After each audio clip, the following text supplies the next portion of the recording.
Hey everybody, it's Burgundy Pyre back at it again. Been quite a while since I've last released a video or recorded the video. Plenty have gotten to the phase of getting ready for recording, but just that last step's been a little difficult as of late. Um, so hope everybody's doing alright, and I am glad to be back and dropping something on the channel. So today we're taking a look at my level 85 Dexterity build, and now we are on patch 1.10. The last time that I believe uploaded was like 1.08, so quite a few things have changed, and I don't really have a detailed understanding of the patch notes or anything to that effect. With that being said, however, I do know that pretty much hyper armor is now king, and voice isn't as important as it once was. That's basically what I got as a gist of it, and with that, a consequence that I've noticed, and I'm sure many others have as well, is that two-handed weapons has made a bit of a resurgence here on the Elden Ring as of late. Before, you were pretty much forced to power stance in order to get a good damage output, but now with the addition of hyper armor and the ability to, just stagger your opponents more easily when they're not attacking, if you do time the attacks correctly, now we can use some of these two-handed weapons a little bit more effectiveness, or at least we're not forced to use power stance weapons as frequently. Um, but yeah, I've enjoyed switching up to the sword and board type of playstyle. Having that offhand parry is super valuable.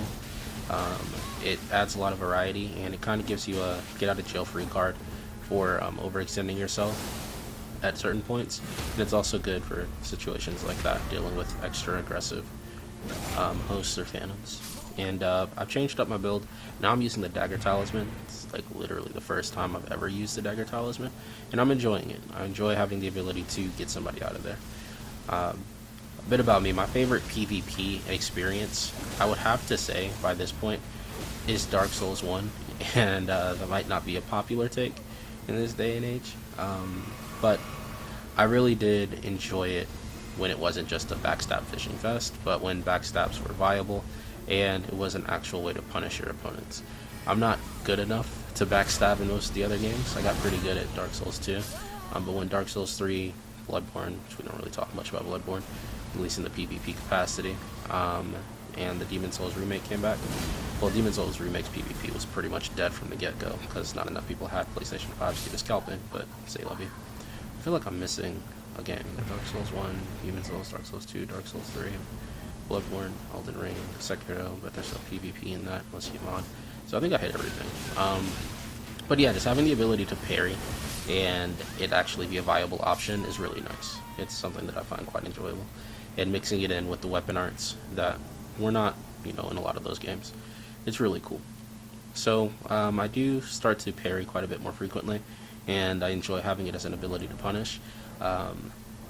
I don't know if I'm a fan of so many weapons being unparryable, but I do understand the reason why, because they really just don't have much offensive capability, because they're so slow going, and they wouldn't be able to punish a parry if, they had to play around it. So I kind of understand, but when it happens to me, and I think you'll see in one of these invasions, I don't know, where I forget that some of the weapons, the bigger weapons, are just unparryable, that's not very fun. And the Ash of War thing, some of them being parryable, some of them being unparryable, some of them being parryable on different weapons, some being unparryable on different weapons, that gets confusing. But I do have to admit that a lot of this probably coincides with just my availability. One, with the lack of uploads, and two, with just like the lack of extreme understanding of the game. Like in Dark Souls 1, I had a very intricate understanding, and obviously the games have gotten larger in time, so it was easier to understand everything when the game itself was smaller. But just the amount of time and dedication that I put into knowing exactly what somebody's poise layout was, just based off of the armor that they were wearing and the aura from the wolf ring, so to speak. But once again, they also didn't patch the poise values very frequently, so things weren't really. I don't think they actually ever patched poise values at all in Dark Souls 1. So things weren't. This is a little embarrassing. You'll see a couple more of those, but. Dark Souls 1, they didn't patch the poise ever, I don't think. So it was easier to learn and keep up to date with stuff. But I do enjoy them patching the game, just showing that level of care and concern for the experience for both PvPers and PvEers. especially for the PvPers, in my opinion, just because they're the ones that breed longevity into the game. But yeah, so it's been enjoyable coming back.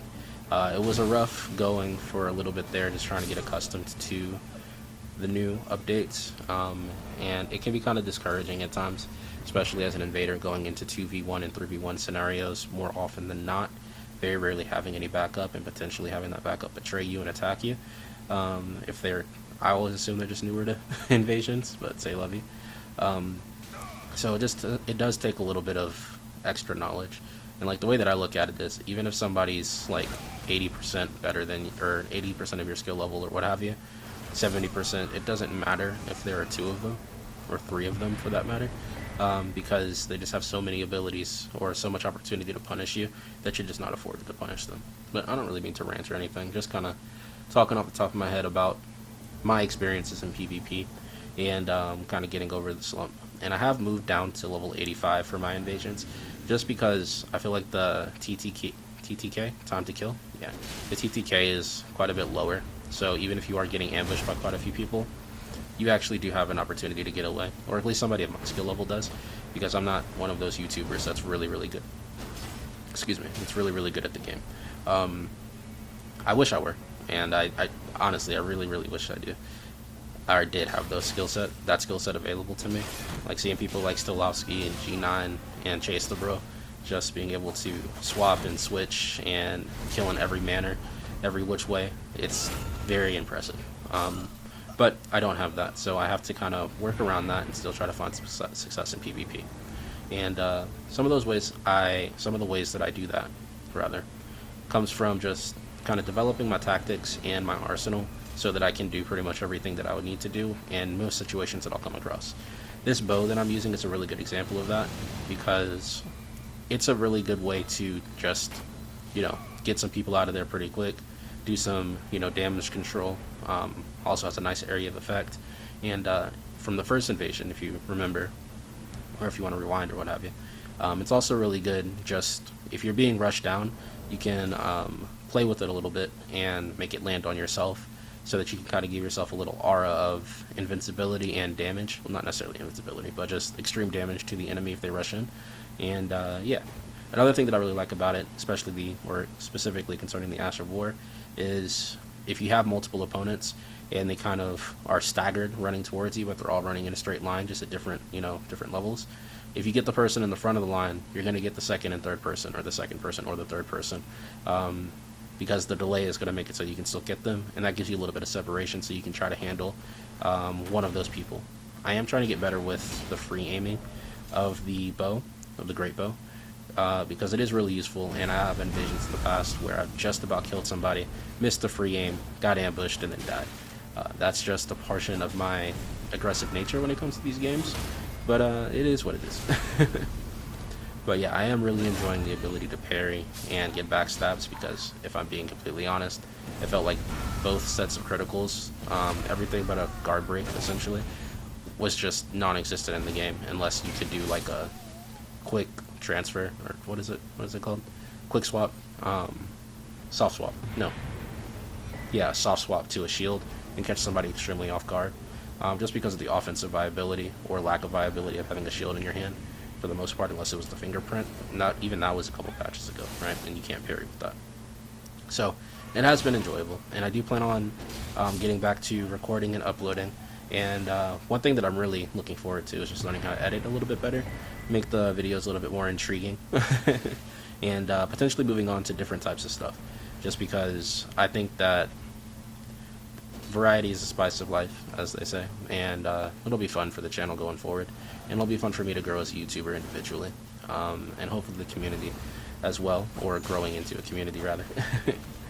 But yeah, just wanted to quickly touch base with everybody, let them know that I do plan on being back for quite a while this time around, and I do apologize for my extended absence, but I shouldn't be going anywhere anytime soon, and if I do, I'll make a bit of an announcement just to let people know that I'm going on hiatus. For those that are curious, the reason for my hiatus does come from real life stuff. I actually went to visit my wife's home country. She's from Vietnam, and the preparation for that and I will say this once and only once. The US passport process is ridiculous. If you ever need a passport or think you're going to need a passport, you do yourself a favor and get it right now. Like, no matter when, if you plan on traveling outside of the country, get it right now. Because it is one of the most stressful things that I've ever been through. And one of the most expensive things that I've ever had to contend with just cost after cost after cost. Catching a flight to Puerto Rico at the last second, just it's ridiculous. But yeah, so planning everything for the trip and then going on the trip. Meeting her parents for the first time, that was absolutely awesome. They treated me so well. Seeing her beautiful country, visiting Thailand as well, which it was okay. But just experiencing that, going across the sea for the first time in my life, it was really enjoyable, and I look forward to going back every year just to really get close with that portion of my family. But that's a lot of personal stuff that's not really necessary for anybody's knowledge. But yeah. This guy was super annoying. I don't like bonfire duelists to begin with. I never have bonfire duelists. I forget what the other is, lanterns, whatever it is in the game. It's not fun because you have all of the advantages. You're likely going to have a level advantage. You obviously have a healing advantage. You might have the ring on so that you can summon hunters without me knowing. It's just really, really annoying. And you're prepared for a one-on-one scenario if that is what you're intending on doing. But I'm not. I'm planning to contend with multiple people, and the tactics and things that you're going to do in those types of situations and the mind space that you're going to be in are completely different. So I'm never a fan of bonfire duels. That being said, no problem to this guy. I'm sure he's just trying to have fun in his own way. But just like from the invader's perspective, it's not fun, at least for me.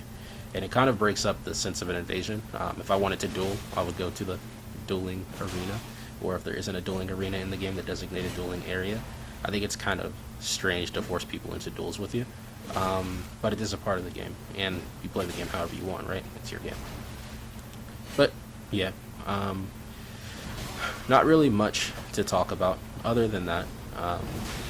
I will start going into a little bit more detail with respect to the tactics that I employ and the builds and the reasoning behind what I'm doing, and just random stuff as well.